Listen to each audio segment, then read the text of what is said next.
All right. All right, so we learned that Naya, yesterday, she walks to get the water daily. And now she has to take her little sister to show her how to do it. So now let's see what happens next. All right, chapter 5. Oh, the font's very tiny. There we go. There was a big lake 3 days' walk from Naya's village.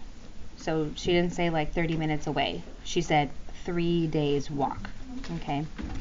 Every year when the rain stopped and the pond near the village dried up, Naya's family moved from their home to a camp near the big lake. Naya's family did not live by the lake all year because of the fighting. Her tribe, the Nuer, often fought with the rival Dinka tribe over the land surrounding the lake. Okay, now we just learned that Naya is in the Nuer tribe, whereas Salva is in the Dinka tribe. Okay.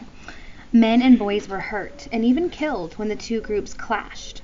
So, Naya and the rest of her village lived at the lake only during the 5 months of the dry season, when both tribes were so busy struggling for survival that the fighting occurred far less often. Like the pond back home, the lake was dried up. But because it was much bigger than the pond, the clay of the lake bed still held water. Naya's job at the lake camp was the same as at home, to fetch water. So her job is to fetch water, regardless of where she is. With her hands, she would dig a hole into the damp clay of the lake bed. She kept digging, scooping out handfuls of clay until the hole was as deep as her arm was long. So she's all the way down the length of her arm. The clay got wetter as she dug, until at last the water began to seep into the bottom of the hole. So digging, digging, digging. Finally, she sees the water come.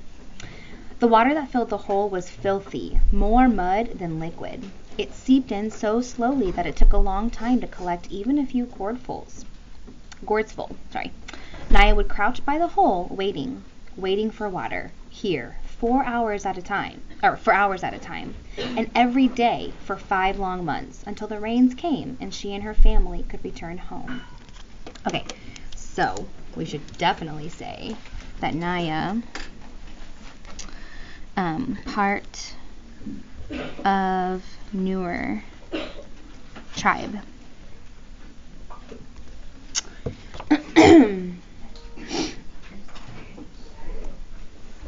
Okay.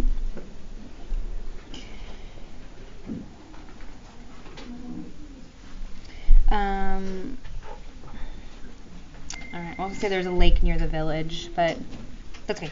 Okay, Salva. Come on. All right, Salva's eyes. Let's see. Hold on. Oh, they find the honey. Okay, he's walking with the other boy. Listen. Shh. They're walking. Okay, the other boy follows the bird to the honey. Okay. Have you spoken? N-U-E-R. Yeah, it's okay. All right, Salva's eye was swollen shut. Buxa's forearms were lumpy and raw. A friend of Buxa's had a fat lip. They all looked as though they had been in a terrible fist fight. What do you think happened? The bees. They probably got stung by the bees. But their injuries weren't bruises. They were bee stings. A fire had been started under the tree to smoke the bees out of the hive and make them sleepy. But as Buxa and the other Jurchol men were removing the hive from the tree, the bees woke up and were not at all happy to discover that their home was being taken away. They expressed their unhappiness very clearly by buzzing, swarming, and stinging. Stinging a lot. Wouldn't they die if they sting? They would die if they sting. It depends on the bee. Sometimes the stinger just falls out. It was worth it, Salva thought as he touched his eye gingerly. His belly was a round lump stuffed full of honey and beeswax. Nothing had ever tasted so good as those pieces of honeycomb dripping with rich, luscious gold sweetness. Remember, he was starving. Like, he probably at that point would have eaten like leaves and mud. So that tasted really good to him. Along with everyone else in the group, he had eaten as much as he could hold, and then a little more. All around him, people were licking their fingers in great satisfaction, except for one Dinka man who had been stung on his tongue. It was swollen so badly that he could not close his mouth. He could hardly swallow. Salva felt very sorry for him. The poor man couldn't even enjoy the honey. Okay, time passed here. The walking seemed easier now that Salva had something in his belly. He had managed to save one last piece of honeycomb and had wrapped it carefully in a leaf. By the end of the next day, all the honey was gone, but Salva kept the beeswax in his mouth and chewed it for the memory of the sweetness. The group got a little bigger with each passing day. More people joined them, people who had been walking alone or in little clusters of 2 or 3. Salva made it a habit to survey the whole group every morning and evening, searching for his family. But they were never among the newcomers. One evening, a few weeks after Salva had joined the group, he made his usual walk around the fireside, scanning every face in the hope of seeing a familiar one. Then, ouch! Salva almost lost his footing as the ground underneath him seemed to move. A boy jumped to his feet and stood in front of him. "Hey, that was my hand you stepped on." The boy spoke Dinka, but with a different accent, which meant that he was not from the area around Salva's village. Salva took a step back. "Sorry, are you hurt?" The boy opened and closed his hand a few times, then shrugged. "It's all right, but you really should watch where you're going." "Sorry," Salva repeated. After a moment's silence, he turned away and began searching the crowd again. The boy was still looking at him. "Your family?" he asked. Salva shook his head. "Me too," the boy said. He sighed, and Salva heard that sigh all the way to his heart. What does that mean? The boy said. He sighed, and Salva heard the sigh all the way to his heart. Gio? Like he understands what's going on. They completely had the same feeling. He's like, I know how you feel. I've been searching for my family and wondering about them too. Their eyes met. "I'm Salva." "I'm Mario." It was good to make a friend. Mario was the same age as Salva. Hey, we've had conversations about names, remember? They were almost the same height. When they walked side by side, their strides were exactly the same length, and the next morning they began walking together. "Do you know where we're going?" Salva asked. Mario tilted his head up and put his hands on his brow to shade his eyes from the rising sun. "East," he said wisely.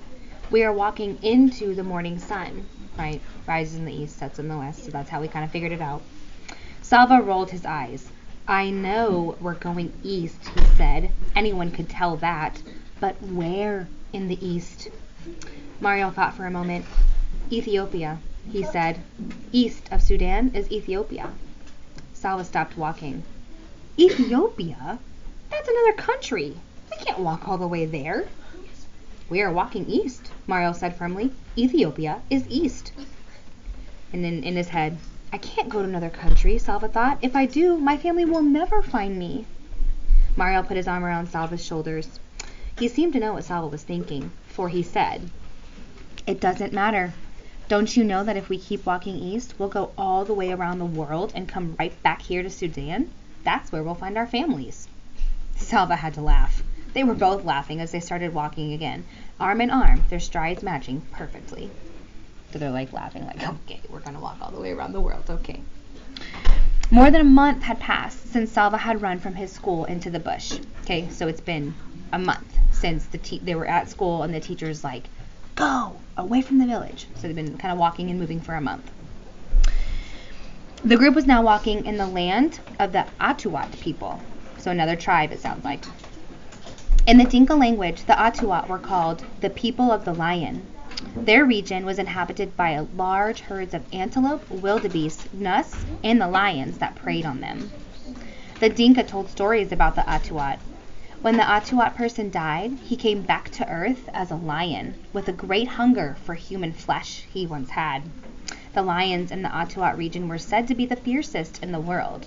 So that's kind of like, sounds like a little ritual, like something they believe in, like once one of the Atuat people dies, he comes back as a lion. Very fierce. Yeah. Hey, hold on. Nights became uneasy. Salva woke often to the sound of roars in the distance, and sometimes to the death squeal of an animal under lion's claws. One morning he woke bleary-eyed after a poor sleep. He rubbed his eyes, rose, and stumbled after Mario as they began walking yet again. "Salva?" It was not Mario who had spoken. The voice came from behind him. Salva turned. His mouth fell open in amazement, but he could not speak. Oh, God. Salva! No, no. That's the end. We don't know who it was. No! No! No, please, Just read it. No. We can't just mess up with Salva. They forgot to give me lotion. You did not just come in here about that. Did you tell the teacher about this? Stand right here. Okay. No. No, hold on. Wait, we gotta write down. It's a little mini Miss Piggy. Okay, hold on. Okay, so sit down. Be still. I'm upset that you're in here right now. Okay. Okay. I'm gonna write full belly. Because that's a big deal. He was starving. He got his full belly. And then meets Mario. Oh, sorry. Full belly. Fully belly. Okay. And then I'm going to put, here's his name.